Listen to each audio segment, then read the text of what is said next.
Bharatiya Janata party ने पूरे मुल्क के लोगों को परेशान करके रखा हुआ है और भाजपा ने ही ये हिजाब और बुर्के का मसला पूरे मुल्क में खड़ा किया हुआ है, जिसका आज बटा हुआ फैसला सुप्रीम कोर्ट के जजेस का आया है और उन्होंने कहा है कि एक बेंच बना करके चीफ जस्टिस ऑफ इंडिया के सामने यह पेश किया जाएगा। हम ये जानना चाहते हैं, भारतीय जनता पार्टी से ये पूछना चाहते हैं कि अगर मुस्लिम समुदाय की बच्चियां अपनी तहजीब के तहत अपना मुख को ढक के रखना चाहती हैं तो उन्हें क्यों परेशानी हो रही है?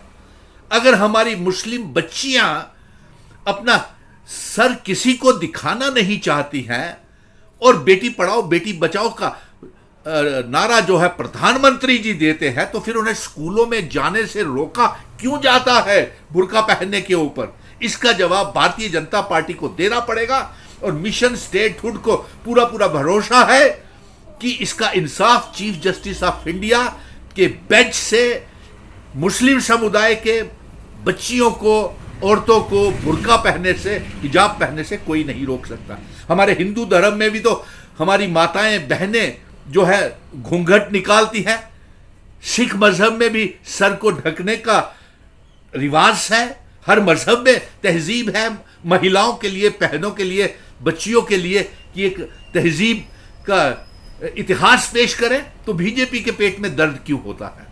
अब दूसरी तरफ देखिए, हर रोज जम्मू कश्मीर में भी ऐसे ही मसले पैदा किए हुए हैं। अमित शाह जी पिछले अपने 3 दिन के दौरे के ऊपर जम्मू कश्मीर में आए, हमारी रियासत को तोड़ करके यूनियन टेरिटरी बना करके हमारे महाराजा हरि सिंह जी के बनाए हुए कानून स्पेशल स्टेटस 370-35 से और स्टेट सब्जेक्ट को छीन करके जम करके गालियां निकाली। और फिर उसके कल बयान प्रधानमंत्री जी का आया कि उन्होंने जम्मू कश्मीर को भारत का हिस्सा बना दिया, जो काम सरदार पटेल नहीं कर सके थे वो उन्होंने काम कर दिया।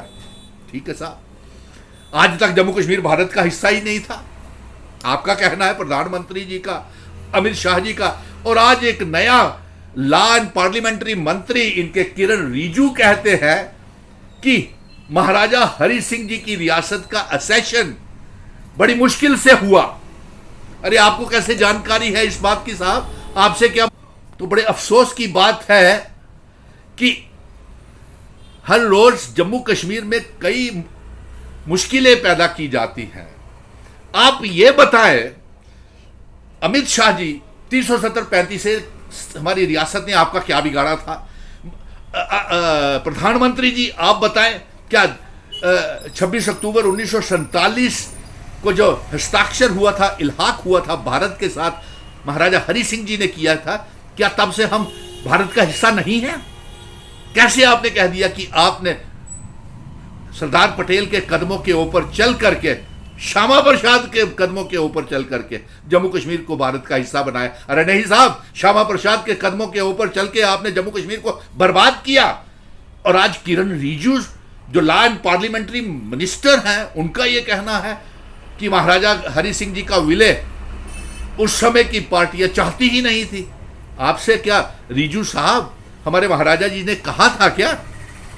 अरे आपने तो पूरे भारतीय जनता पार्टी ने जिन शर्तों के ऊपर इल्हाक भारत के साथ किया था, वो शर्तें ही आपने खत्म कर दी। और हमारी ये मांग है कि सुप्रीम कोर्ट में अब ये सुनवाई, जब 370-35 से स्टेट का दर्जा वापस को लेकर के सुनवाई हो, तो ये लाइव टेलीकास्ट होना चाहिए ताकि मुल्क के और विदेशों में रहने वाले लोगों को जम्मू कश्मीर के साथ जो बेइंसाफियां हुई है उसकी हकीकत की जानकारी मिल सके। और इसके साथ साथ जो बुर्के के हिजाब के ऊपर कंट्रोवर्सी भारतीय जनता पार्टी ने पूरे मुल्क को बांटने के लिए पैदा की है, बुर्का और हिजाब की कंट्रोवर्सी की सुनवाई भी लाइव होनी चाहिए। और हम पूरा पूरा समर्थन करते हैं, अगर हमारी मुस्लिम बेटियां, बहनें, माताएं अगर ये चाहती हैं हिजाब और बुर्जा, तो उन्हें रोकना नहीं चाहिए, ये उनका संविधानिक कॉन्स्टिट्यूशनल हक है। जय हिंद, जय भारत।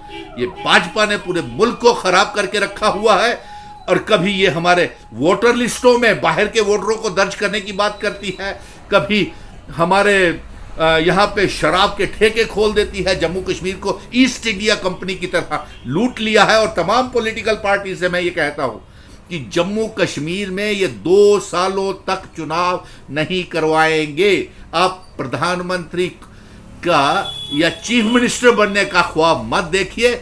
नौजवानों के साथ, अवाम के साथ, बेरोजगार पढ़े लिखे नौजवानों के साथ, जम्मू कश्मीर की अवाम के साथ खड़े हों।